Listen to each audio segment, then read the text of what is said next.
Ola, que tal, como están? Abrimos un día máis o Faladoiro, facémolo como sempre con saúdos a todos os que nos seguen a través de Correo Televisión, a través de Radio Obradoiro e a través do canal 27 Barbanza.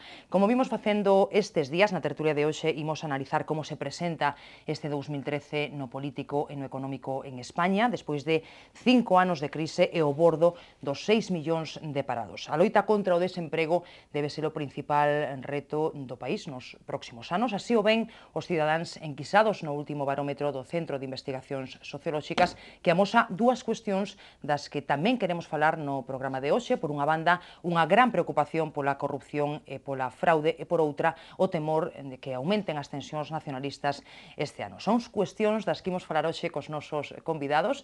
Están connosco dous conselleiros do Consello de Contas, Xesús Palmou. Que tal, Xesús? Moi boas tardes. Benvido. Como saben, abogado, foi conselleiro de Xustiza, foi tamén secretario xeral do PPDG. Un placer que esteas por aquí de novo. Está tamén connosco Antonio López. Que tal, Antonio? Hola, moi ben. Membro do Consello de Contas, como dicía, catedrático de Dereito Financeiro e Tributaria da Universidade de Compostela. Benvido. E saudamos tamén a Xavier Vence, catedrático de Economía Aplicada da USC. Xavier, benvido un día máis. Un placer, bon día. Bueno, pois imos empezar falando das perspectivas para este 2013. O presidente do Goberno recoñece que vai ser un ano aínda moi difícil, pero está convencido de que será tamén o último da recesión. As previsións oficiais do Executivo din que no 2014 haberá crecemento económico, pero tanto a OCDE como o Fondo Monetario Internacional e a Comisión Europea coinciden en que o paro e o déficit van seguir sendo as principais debilidades, os principais problemas que vai ter o país. Dous retos, paro e déficit, que ten por diante Rajoy, os que eu lle quero sumar outro, que é o malestar social do que imos seguir tendo mostras neste 2013. Así que me gustaría pedirvos, bueno, pois que me digades como vedes o panorama neste comezo de ano e un pouco como vedes esas previsións do Goberno e esta xestión pois nun ano que se presenta, como di Rajoy, complicado. A ver quen empeza. Por exemplo, Xesús Palmou. Bien, bueno, eu cuido que este vai a ser un ano, por lo menos é de agardar que sea un ano de transición.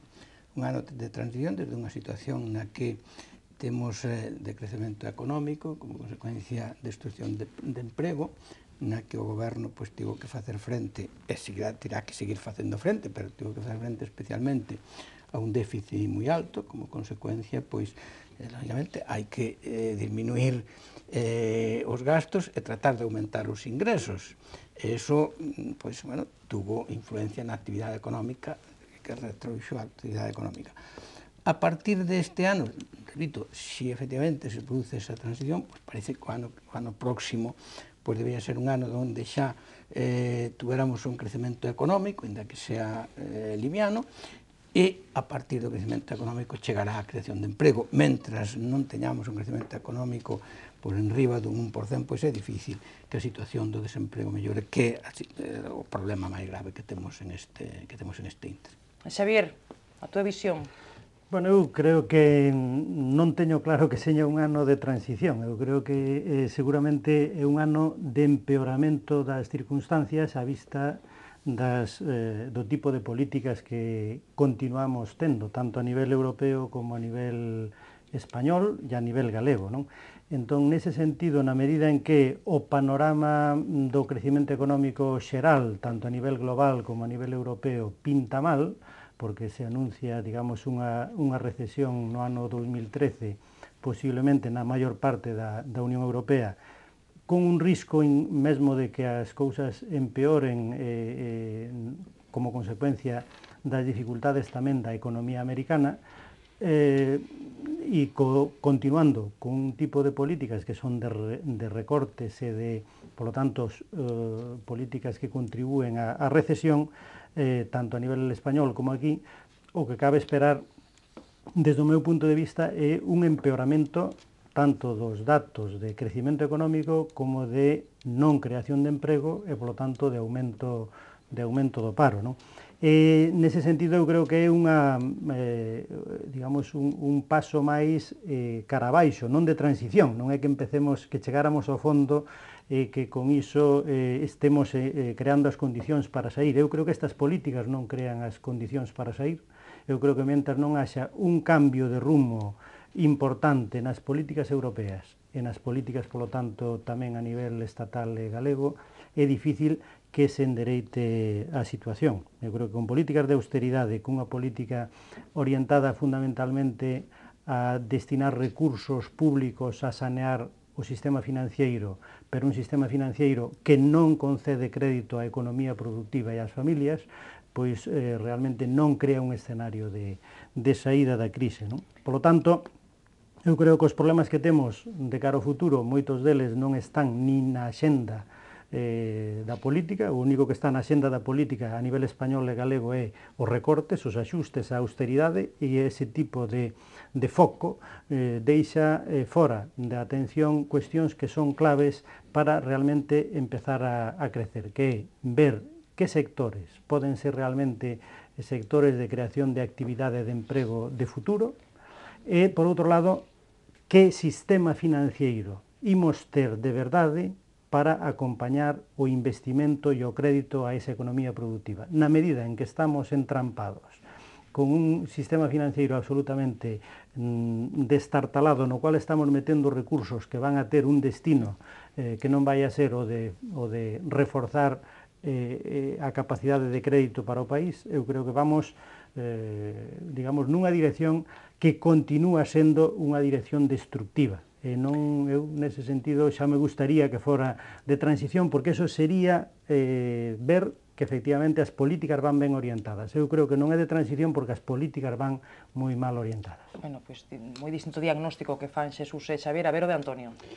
Pois non sei moi ben que dicir, o sea, cando un non pode ser moi optimista, se di que polo menos hai que tratar de ser positivo, e non é tampouco fácil cos datos que temos e que era ser positivo, non? Eu por facer así un xogo de palabras, ainda que non está a cousa para facer bromas, non? Eu diría que está claro que vamos a un ano de recesión, de empeoramento das condicións. Eu diría, certus sabemos que vai a ser, incertus quantum vamos a recaer, non? Porque as cifras que estamos manexando, ademais, son moi pouco homoxéneas, porque dentro do goberno que nos di que é só 0,5, claro, se só acabásemos caendo 0,5, a mellor había que pensar que había algunha expectativa pois máis a corto plazo de cara ao ano 2014 de empezar a medrar. As perspectivas do FMI, da Unión Europea, xa falan de caídas de 1,3%. O propio goberno galego, na súa previsión, pois dá por bon caer 1,1% a nivel de España, 0,9% a nivel de Galicia. Por lo tanto, con eses datos, eu tamén me parece que pensar que inmediatamente no 2014 podemos chegar a medrar e medrar suficientemente para crear emprego, me parece que é xa non positivo, sino un exceso de optimismo. Ojalá fora así, porque todos acabaríamos gañando. E o mellor é tamén un ano un pouco na liña que se acaba de apuntar, un año que o mellor nos ten que empezar a servir de reflexión, non? Si acabas de dicir, parece que empezou fai pouco a crise, aínda que os padecementos sempre son dolorosos, non?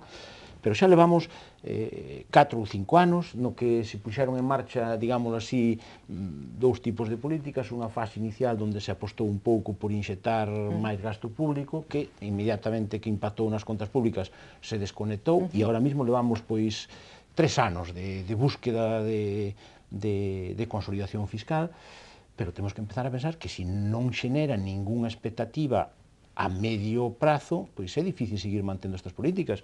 E temos un feito incluso comparativo que debemos ter en conta. Vai a ser a zona euro, a Unión Europea en xeral, máis alá incluso a zona euro, a única zona que non medre neste ano 2013. Todos os demais pois tenen previstas algunha expectativa de crecemento. Entón, o mellor nos ten que facer pensar se o estamos facendo ben ou se pola contra, pois o mellor non estamos acertando coas políticas que se están implantando, non? Xesús, creo que me pedías bueno, a palabra. Eu concordo en que, efectivamente, polo menos no primeiro semestre deste ano vai a seguir caendo o noso Produto Interior Bruto e por suposto, vais a seguir destruindo emprego. Pero tamén creo que terá que haber políticas, ademais das políticas de austeridade que se puxeron en marcha toda agora e que seguirán, pois terá que haber políticas tamén de reactivación da actividade económica, porque eso é fundamental para que realmente pois, se poda crear emprego. Entonces, que hoxe en Europa, pois, o mesmo Fondo Monetario Internacional pois está falando de que é preciso que as políticas de austeridade estén acompañadas de políticas de reactivación. Eu coido que na propia Unión Europea e na propia zona euro pois hai esa mesma idea, por lo tanto hai que pensar que se implementarán as políticas de austeridade con políticas de reactivación económica e que, por lo tanto, eu digo este ano de transición, é dicir, o ano final, digamos, da recesión, é que o ano 2014 comenzará un pouco a mellorar a situación, que non dixen, nin digo, que se vai a crear emprego no ano 2014. Eu creo que que se empezarán a dar as condicións. Exactamente, que aí empezarán a dar as condicións económicas para que realmente poda, digamos, empezar a crearse emprego a partir de un crecemento pues, por enriba de 1%, por aí, non? Que son os datos que se consideran de crecemento mínimo para que realmente teña incidencia na creación de emprego. Non sei se queres apuntar algo máis. No, o problema desto é que, claro, para que poda empezar a endereitarse a situación, ya xa podamos albiscar, digamos, políticas de crecemento e de impulso, de dinamización da actividade económica, terían que estar nos presupostos, terían que estar nos orzamentos que se están aprobando, que se aprobaron, mellor dito, recentemente. E aí non hai medidas de apoio e de estímulo ao crecimento económico. Xustamente o que temos nas contas de 2013, tanto a nivel central como a nivel autonómico, é un gran recorte do gasto público, tanto no que son gastos sociais como no que é o gasto de investimento e no gasto para as políticas sectoriales, non? Entón, aí non hai, se non hai nos orzamentos, malamente se poden improvisar ao longo do ano 2013 medidas se non hai, digamos, consignación para elas, non? Entón, nese sentido, eu creo que o ano 2013 é un ano perdido, non pola fatalidade da crise, eu creo que esa é a cuestión, igual que o pasado 2012, eu creo que o problema sobre todo é que as políticas que se están implementando son desacertadas, esa é a cuestión, que eu creo que ese é un matiz para min moi importante a poñer en riba da mesa e a distinguir, que hai cousas que parece que a lei da gravedade está aí, e se a crise fora simplemente a lei da gravidade, pois non temos nada que facer, hai que esperar a que algún factor a remedie, pero non, é que o desenvolvimento que estamos tendo da crise non é porque ocurrira unha fatalidade natural, é porque as políticas que se veñen implementando ao longo destos anos van nunha dirección que provoca un agravamento da crise. Son políticas contractivas, son políticas que teñen uns determinados obxectivos, que algún sector da economía, sobre todo as finanzas, lle interesa, son os que están impoñendo a Europa e o que están impoñendo a nivel dos países unha orientación das políticas económicas que satisfai de algún xeito as necesidades do sistema financiero, pero non son as políticas que compren para estimular a actividade económica real, que é a que crea emprego e a que xenera ingresos, que permite tirar da demanda, etc. Non? Entón, ese é o problema. Temos, mientras non rompamos ese corsé, mientras non rompamos ese corsé, eu creo que témolo difícil. Por lo tanto, o cambio é un cambio, require un cambio de políticas. Non? A ver, me piden os dous, Antonio e Xesús. Sí, eu moi rapidamente, para insistir a fío desto tamén é na liña do que se dixía antes. Eu penso que hai que precisamente facer algunha reflexión, e as reflexións xa nos están vindo dadas algunhas sí. delas, non? Mismo por organismos internacionais. Estes días podemos ler nos xornais isto que se empezou a falar de o austericidio ao que nos está levando algunhas destas políticas, non? O propio Fondo Monetario Internacional está advirtindo que tamén no recorte dos gastos públicos hai un efecto multiplicador moi preocupante.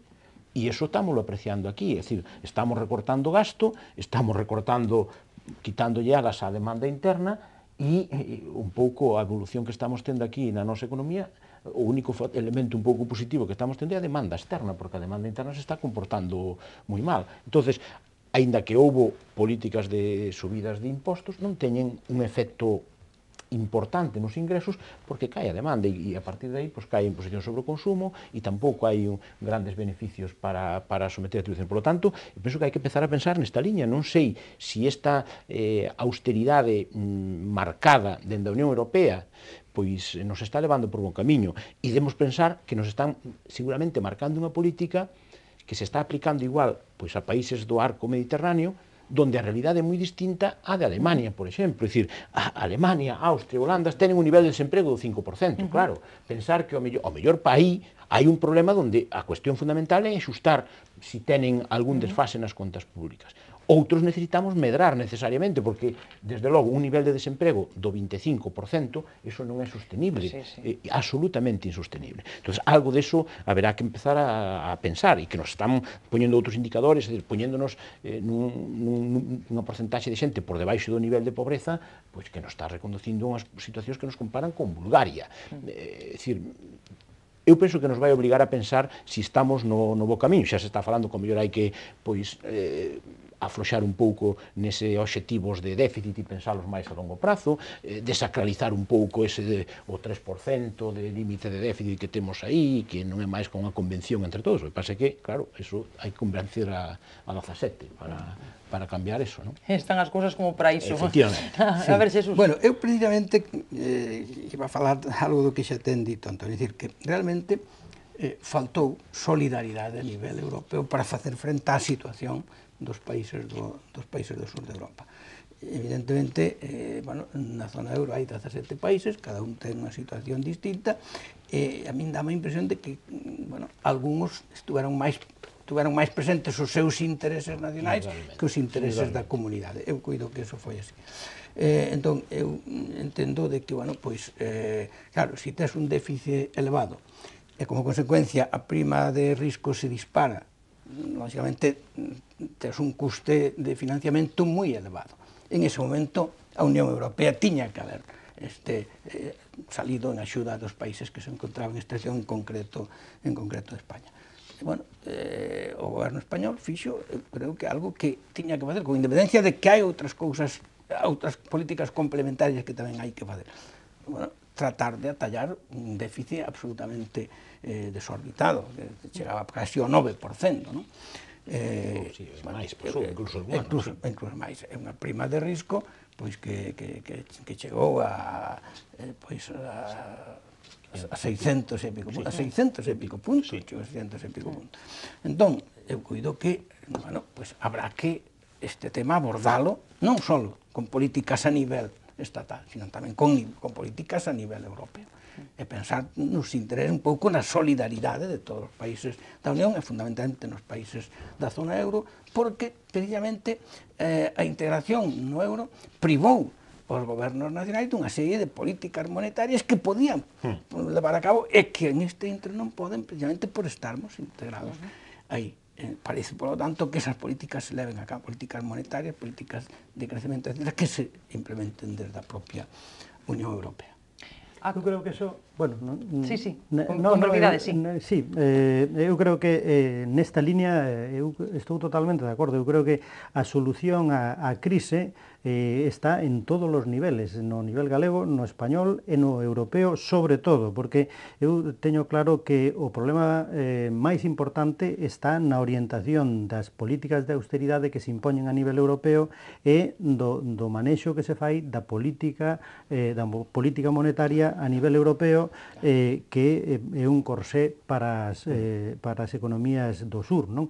En ese sentido, eu creo que esta crise obriga a repensar moito Europa, obriga a repensar absolutamente o modelo de euro e o feito de ter un Banco Central Europeo que está construído digamos, a petición do sistema financiero, porque é un Banco Central Europeo pensado para financiar a banca privada, pero non para financiar os estados, non para financiar os gobernos. Esa concepción neoliberal do Banco Central Europeo é unha barbaridade. Eu creo que esa é a primeira cuestión que Europa ten que cambiar. E logo, eu creo que hai unha cuestión, o do déficit, o que nos mostran estos 3-4 anos xa de austeridade e co déficit non se consigue darlle a volta pola vía de reducir gasto, senón que para revertir eso o que hai é que empezar a crecer. O déficit só se empezará a reducir de verdade cando se empecen a poñer en marcha políticas que estimulen a actividade económica e o crecimento e que xeneren máis ingresos públicos. Entón, nese momento, o déficit empezará a reducirse e o problema da débeda empezarase a controlar. Por lo tanto, non é pola vía de axudar ao decrecimento e a recesión como se sale, senón todo o contrario.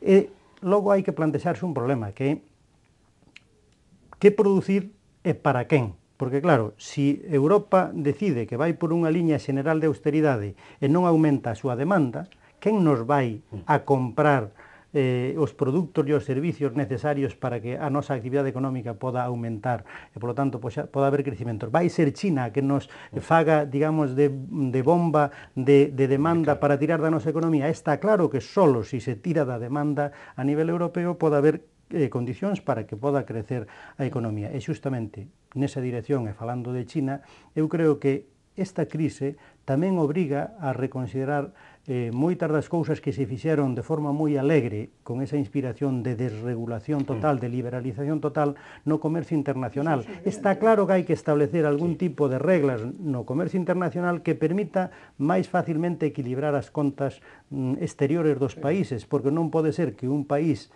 produza para o resto do mundo, seña a factoría do mundo enteiro e o resto pretenda vivir solo de consumir. Efectivamente, eso non é posible. Hai que establecer reglas de xogo que permitan que todos podamos producir e que todos podamos estar en condicións tamén de importar algo, pero de forma que a balanza sexa mínimamente equilibrada. No marco da Unión Europea, tal como se está, eso é moi complicado, e que as reglas de xogo, digamos, que temos negociadas a nivel internacional tamén, co cual todo eso, ao final estamos nunha crise que nos obliga a reconsiderar moito os fundamentos, o fundamental da configuración da economía. E aquí estades de acordo, porque vexo que asentides en moitas cousas das que apuntaba Xavier, non? Sí, e eu apuntaría dous datos como exemplos que demostran parte do que aquí se está dicindo de que hai que repensar isto e de que ao mellor non estamos indo, digo neste caso... O caso que se repense, eso xa veremos. Efectivamente, digo España e digo a Unión Europea na súa política de único obxectivo de consolidación fiscal. E dos datos que se deron, un dato é o Reino Unido. O Reino Unido non ten uns datos peores que España, perdón, mellores que España en termos de déficit e en términos de débeda. Bastante peores. Bastante peores. E non ten ningún problema coa súa prima de risco, non ten ningún problema para financiarse nos mercados, lógicamente non ten o noso problema de desemprego, evidentemente que non, pero a explicación fundamental é un pouco que se estaba dicindo aquí, que ten, sí, un banco que é capaz de emitir moneda e levar a cabo unha política monetaria que lle permite salir en axuda da súa capacidade de financiación nos mercados. E outro caso é, por poñer outro exemplo, que acabamos de vivir agora, o tema de Estados Unidos. O gran debate de fin de ano, as negociacións hasta ben entrado o ano novo para evitar a gran catástrofe fiscal, o abismo fiscal. Claro, todo era porque se non chegaba a un acordo había que subir impostos e reducir gastos. Vamos, o que en Europa estamos dicindo que é a receta que temos que aplicar. E eles non o querían facer porque, claro, puñían en risco a súa posibilidade de crecer e ao mellor pasaba co desemprego dos 7 e pico que tenen ou do 8, se podía disparar hasta o 9. Claro, quen se está equivocando? Alguén non o está facendo ben, porque estamos tratando de buscar a mesma receta de crecemento máis emprego, con dous mecanismos completamente distintos. Nun sitio dicimos disciplina fiscal, recorte de gastos, aumento de ingresos, e noutro dice, non, vamos a relaxar un pouco o recorte e os ingresos porque senón non vamos a medrar. Eu penso que hai que replantearnos a situación. Pero, vamos a ver, efectivamente, eu concordo sustancialmente co que se acaba de decir. Lógicamente, a Unión Europea condiciona as súas políticas internas. Eso é así. E en concreto Alemania, penso que é que máis nos condiciona. E en concreto Alemania. O que pasa é que, en algún momento, España e o Estado español e os demais teremos que falar claramente, e Portugal terá que falar claramente, Grecia terá que falar claramente, e Italia tamén, e decir si esta Europa así nos vale ou non, porque o problema é que non podemos aceptar, non podemos ir aos consellos europeos de ouvintes, de escoitar a ver que o que nos dice Alemania, que nos pon os deberes e nos dice, claro, hai que cambiar a forma de funcionar Europa. Pois eu coido que non hai dúbida de que Europa ten un déficit de gobernanza. É dicir, a Unión Europea, en concreto a zona euro, hai un déficit de gobernanza. Efectivamente, o Banco Central Europeo, bueno, pues, ten unha función moi concreta, pero non ten as funcións que tiñan os bancos centrais nacionais que, de alguma maneira, sustituiu. Entón, bueno, pues eso crea problemas nos países, en concreto en España, cando ten que facer frente a unha situación económica concreta, particular, nosa, e non temos mecanismos que ten a Unión Europea, que a Unión Europea non pon, digamos, a disposición do goberno español. E logo, efectivamente, hai un déficit de gobernanza mundial no tema financiero. Está claro que a economía especulativa ten un peso enorme e influye na economía productiva. Por que a prima de risco chega a 600 puntos, ou casi a 700 puntos? Bueno, pues, lógicamente, por intereses financeiros que son os que realmente moven este tema. Pero, bueno, o país que padece esta situación ten que facerlle frente. Eso é evidente. Eu sei que podíamos seguir por aquí, pero temos outros asuntos dos que queremos falar hoxe, vai ter que ser despois da publicidade, facemos un pequeno descanso, volvemos de contado no Faladoiro.